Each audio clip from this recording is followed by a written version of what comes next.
Eu coloquei aqui para vocês 5 sugestões, né, que pode estar impedindo aí o resultado de gordura localizada, que é a inflamação, a tireoide, a insulina, o sono, o cortisol. Mas eu comentei aqui com vocês no meio do caminho sobre a água, a ingestão de água.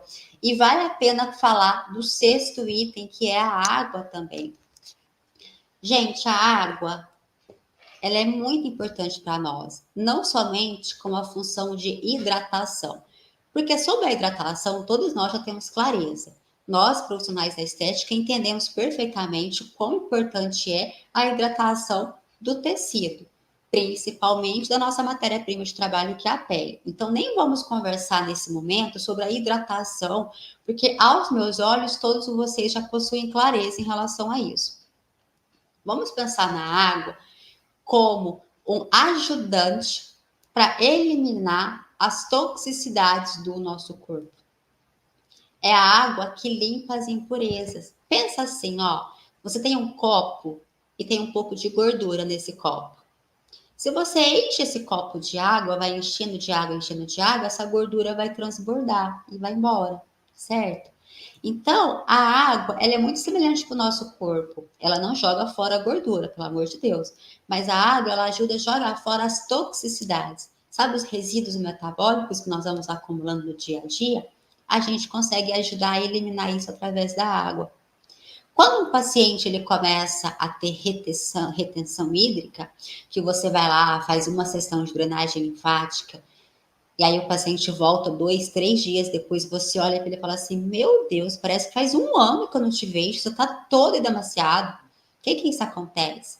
Aquele corpo, ele está tão cheio de toxicidades que o organismo, na intenção de se defender, de se ajudar, ele retém líquido para diluir as toxicidades. Aí esse paciente está inchado, ele interpreta assim, não vou tomar água, porque quanto mais água eu tomo, mais eu retenho água, e eu daqui a pouco eu vou explodir de tanta água.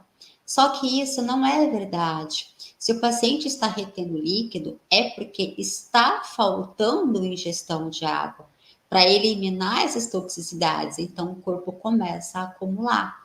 Então, nós precisamos também de conscientizar os nossos pacientes em relação a isso.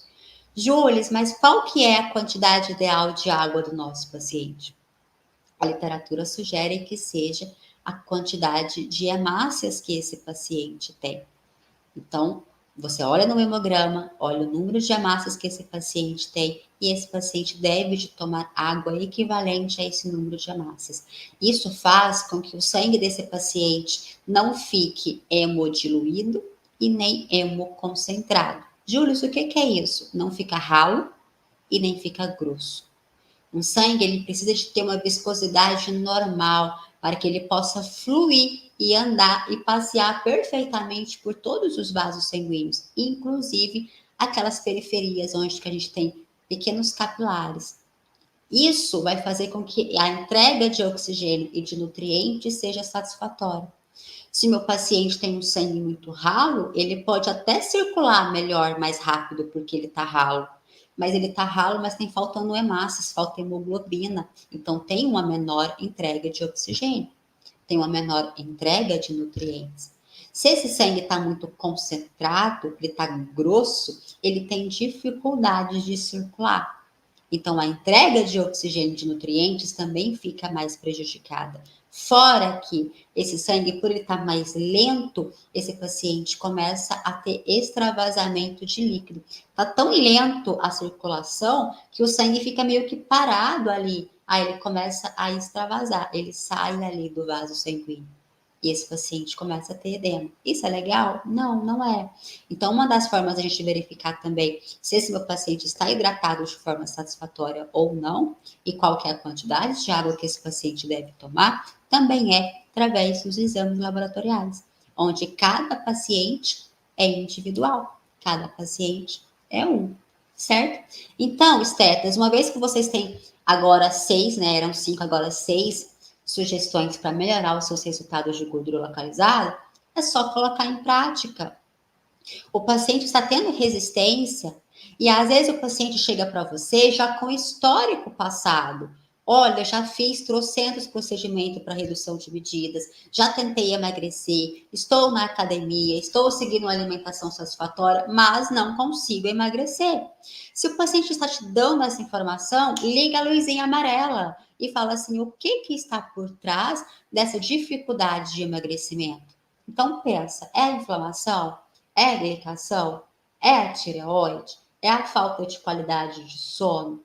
É a quantidade de água? Que outro que eu anotei aqui? É o cortisol? Ou é tudo junto e misturado? Porque o paciente pode ter vários fatores associados. Por quê? Porque o corpo ele é interligado. Então, às vezes, ele começa com estresse. Aí ele continua não dormindo bem. Aí isso gera uma inflamação. Essa inflamação vai se acumulando, gera resistência à insulina, que vai se acumulando. Então, tudo é interligado. Por isso que a gente precisa avaliar os exames para nós descobrirmos a causa. O que está originando aquele problema no meu paciente? Ai, Júlia, e quando eu descobrir a causa, o que eu faço? Uai, resolve a causa. Como que você vai resolver a causa? Indicando para o seu paciente uma suplementação individualizada. Por que individualizada? Para ele, que sirva para a necessidade dele, repondo os nutrientes que ele está em carência, na concentração que ele precisa, pelo tempo que ele precisa. Suplementação, gente, cada um tem a sua. Não pode ser uma para todo mundo, certo? Tem que ser de acordo com cada necessidade. E cada paciente tem as suas necessidades. Beleza? Estecas, então é isso aí. Pegou o paciente com redução de medidas com dificuldade para emagrecer e tal, avalie tudo isso. Avalie os exames dele. E olha que interessante, vocês dificilmente vão ter que solicitar esses exames para os pacientes, porque exames que avaliam tudo isso que nós conversamos são exames muito comuns, são exames que fazem parte da rotina, são exames que fazem parte do check-up que esse paciente normalmente faz. Então, esse paciente certamente tem exames recentes em casa. É só você pedir para ele levar para você dar uma olhada. Porque aí você vai olhar esses exames baseado nos valores ideais e não nos valores de referência. Porque o profissional que está acompanhando esse paciente, que foi o mesmo talvez que solicitou esses exames, certamente já olhou os valores ideais. Então ele não precisa de você para isso. Ele precisa de você para avaliar de acordo com os valores ideais e interpretar o que aqueles exames querem dizer em relação à disfunção estética que ele está apresentando. Aí você descobre qual que é a causa, qual que é o órgão e tecido que está bagunçado, suplementa aquele paciente, resolve aquela situação, devolve a homeostase, o paciente começa a emagrecer. O paciente responde aos seus estímulos. Ele começa a perder medidas, gordura localizada. E isso num tempo muito pequeno. Muito pequeno. O corpo responde muito bem, o corpo é maravilhosamente perfeito. Certo?